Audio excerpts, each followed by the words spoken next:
이번 시간에는 전기의 발생에 대해서 알아보겠습니다. 일단 전기에 대해서 알기 전에 원자의 구조에 대해서 먼저 알아야 돼요. 원자는 플러스 전하를 띤 원자핵과 마이너스 전하를 띤 전자로 이루어져 있죠. 그래서 오른쪽에 원자의 구조를 보면은 중심에 플러스 전하를 띠는 원자핵이 있고 주변에서 마이너스 전하를 띠는 전자들이 돌고 있죠. 그래서 원자핵은 이동하지 않고 가만히 있지만 전자들은 주변에서 이동을 하고 있다. 이 정도로 알아주면 될 것 같아요. 그리고 다시 개념으로 넘어와서 원자는 플러스 전하의 양과 마이너스 전하의 양이 같아요. 그래서 결국 전기를 띠지 않는다. 중성이죠. 그런데 전자를 잃거나 얻을 수 있어요. 전자는 자유롭게 움직인다 했죠. 그래서 이 전자가 밖으로 빠져나가거나 다른 곳에서 전자를 하나 더 받거나 하면 이제 전기를 띠게 되는 거죠.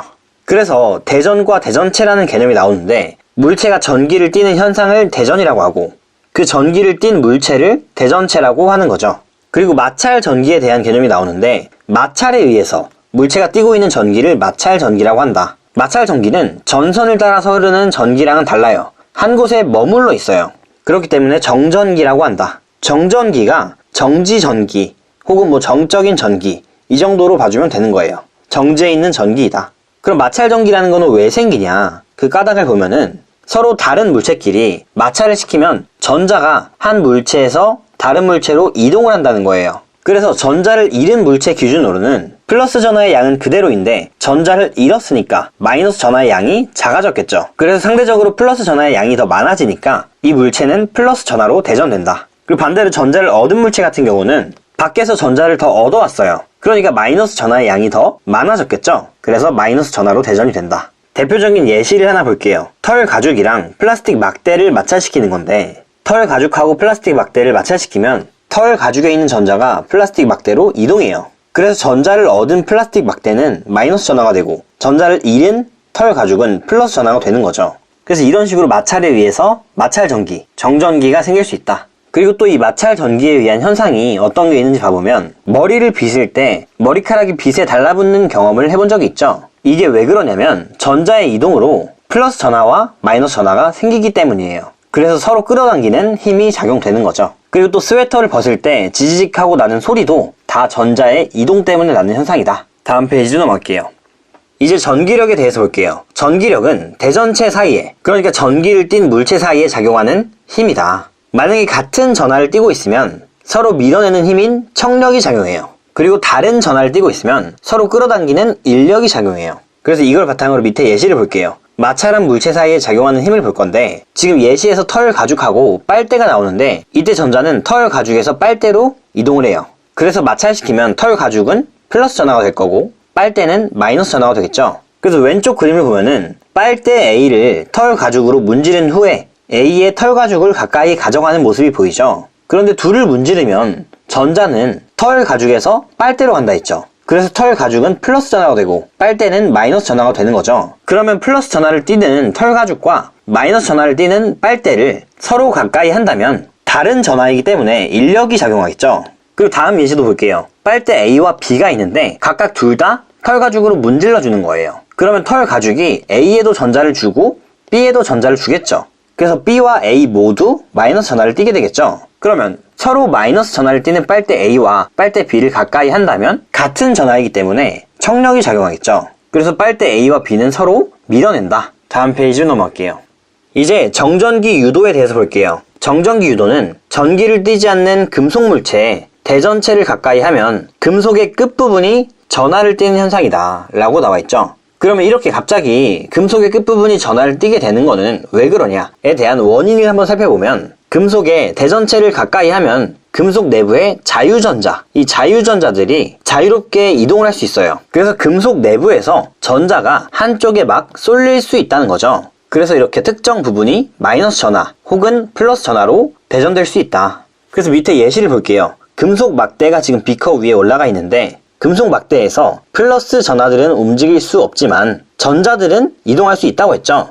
그래서 왼쪽에 보면은 마이너스 대전체를 가까이 하고 있어요. 그러면 이동할 수 있는 이 전자들이 오른쪽으로 다 이동을 하는 거예요. 왜냐면 이 마이너스 대전체에 의해서 밀어지니까. 그래서 전자들이 밀려나서 다 B쪽으로 모이게 되죠. 그럼 B쪽은 마이너스 전하가 되고 상대적으로 전자가 없는 A쪽은 플러스 전하가 되는 거죠. 그리고 또 오른쪽 그림을 볼게요. 플러스 대전체를 가까이 하면 어떻게 되냐. 플러스 대전체는 전하가 플러스니까 금속에 있는 전자들이 다 왼쪽으로 모이기 시작하죠. 그래서 전자들이 많아져서 왼쪽은 A 부분은 마이너스 전하를 띠고 B 부분은 플러스 전하를 띠게 되는 거죠. 그래서 이런 식으로 자유전자의 이동에 의해서 나타나는 현상이에요. 그래서 자유전자의 이동에 집중하자. 그래서 제일 밑에를 보면은 금속에 유도되는 전하의 종류가 어떻게 되냐. 일단 대전체와 가까운 쪽에서는 대전체와 다른 종류의 전하로 대전된다 하죠. 이거를 외우면 안 되고 상황을 설정해서 보면 돼요. 지금 보면은 어떤 마이너스 대전체를 금속에다가 갖다 댔어요.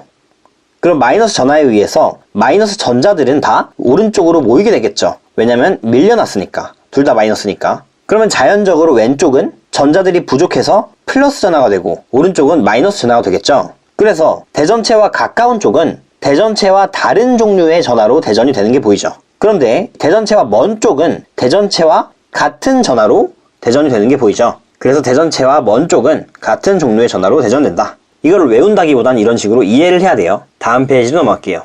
그리고 이제 검전기가 나와요. 검전기는 정전기 유도 현상을 이용해서 물체의 대전 여부를 알아보는 기구이다. 그리고 원리는 지난 페이지에 나왔던 거랑 계속 똑같아요. 대전되지 않은 검전기의 금속판에다가 대전체를 가까이 하면 정전기 유도에 의해서 금속박이 벌어진다. 검전기의 구조를 먼저 보면은 맨 윗부분에 금속판이 있고 중간에 금속 막대 그리고 맨 밑에 금속박이 있죠. 그래서 결국은 그냥 하나의 금속 덩어리예요. 하나의 금속 덩어리다. 그래서 아까 전에 배웠던 것처럼 똑같이 대전체에 의해서 전자가 밀려나고 당겨지고 이런 현상들이 나타난다. 밑에 예시를 바로 봐볼게요. 검전기의 대전체를 가까이 할 때에 대한 모습이 나오는데 플러스 전하를 띠는 대전체를 가까이 한다면 어떻게 되냐. 플러스 전하를 띠는 대전체는 항상 전자를 끌어당겨오죠. 그래서 전자들이 밑에서부터 막 올라옵니다. 그래서 위에 부분이 막 마이너스로 대전이 되게 되죠. 그러니까 원래 금속을 가만히 놔뒀을 때는 밑에 금속 박이 그냥 이런 식으로 있었는데 대전체가 가까이 오니까 금속 박이 막 벌어졌어요. 왜냐면 밑에 부분은 이제 플러스 전하를 띠기 때문에 금속 박 두 개가 서로를 밀어내는 거예요. 그래서 금속 박끼리 서로를 밀어내서 금속 박이 많이 벌어지게 된 거죠.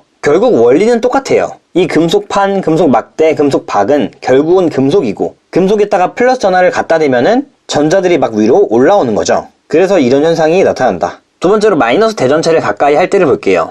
마이너스 대전체는 지금 마이너스로 대전되어 있기 때문에 이 금속에 있는 전자를 다 밑으로 보내버려요. 같은 전하인 전자들은 다 밀려나는 거죠. 그래서 밑에 전자가 쏠리게 되고 그럼 밑에가 전하가 마이너스가 되고 위에는 플러스가 되겠죠. 그래서 원래 그냥 조금 벌어져 있던 이 금속 박이 전자들이 막 내려와서 금속 박이 마이너스 전하를 띠게 되니까 서로 같은 극이라서 서로를 밀어내게 되고 그러다 보니 이런 식으로 금속 박이 벌어졌다 라고 보면 되는 거죠. 그래서 또 정리를 해보면 이 금속판은 그러니까 위에 있는 부분 금속판은 대전체와 다른 종류의 전하로 대전되고 금속박은 대전체와 같은 종류의 전하로 대전이 된다. 이런 식으로 이해해주면 될 것 같아요. 다음 페이지로 넘어갈게요. 그래서 검전기에 대해서 조금 더 봐볼게요. 검전기를 통해서 어떤 물체가 대전이 됐는지 안 됐는지를 볼 수 있어요. 왜냐면 이 검전기의 금속판에 대전되지 않은 물체를 갖다 대면 금속박에는 아무런 변화가 없어요. 그런데 대전체를 갖다 대면 그러니까 마이너스 전하를 띠거나 플러스 전하를 띈 물체를 갖다 대면 밑에 금속박이 벌어지는 게 보이죠. 그래서 검전기를 통해서 어떤 물체가 대전이 됐는지 안 됐는지를 알 수 있다. 다음으로 물체에 대전된 전하의 양을 알 수 있어요. 전하의 양이 적은 대전체랑 전하의 양이 많은 대전체가 있어요. 그런데 전하의 양이 많으면 전기력도 더 강하겠죠. 그럼 전자를 더 많이 밑으로 보내버리겠죠. 전자들이 막 많아져서 금속박이 더 강하게 마이너스 전하로 바뀌게 되면 이 금속박은 더 많이 벌어지겠죠. 그래서 이런 식으로 물체에 대전된 전하의 양도 비교할 수 있다.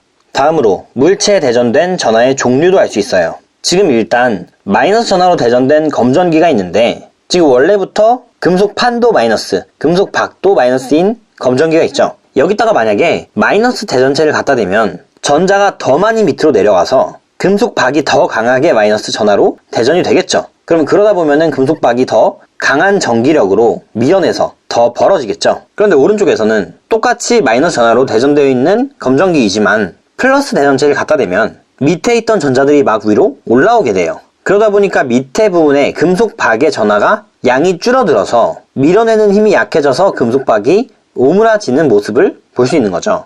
그래서 같은 전하를 띤 대전체를 가까이 하면 금속박이 더 벌어지고 다른 전하를 띤 대전체를 가까이 하면 금속박이 오므라든다 라는 것까지 알아주면 될 것 같아요. 오늘 수업은 여기까지고 영상이 유익하셨다면 구독 눌러주시고 좋아요 눌러주시면 감사하겠습니다.